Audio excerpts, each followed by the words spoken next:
Any change you want to make starts with awareness. Without the awareness of it, you are unconscious to it.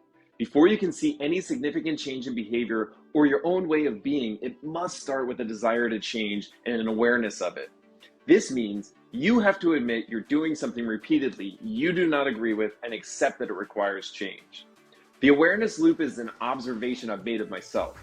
At first, the loop is really big. Let's take an example like sarcasm.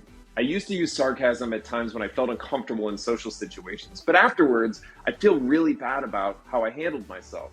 The recognition of the behavior happened way after as I reflected on it. The awareness was not of the behavior itself, but the answer to the question, why did I behave that way? That little nugget of truth is the awareness of how the behavior has negatively impacted you and the root to why it exists. Now I have awareness and I'm committed to the change. The problem is the behavior is so ingrained that I unconsciously fall right back into it when the fear of social situations arises. The goal is to shorten that loop. The conscious awareness of it and the dedication to change over time shortens the loop between the behavior and the negative feelings associated with it.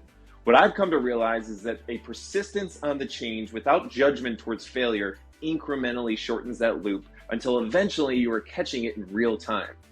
Now we can see the progress, and with continued practice, you start to become aware before the behavior. This is when the loop has closed and the behavior is changed.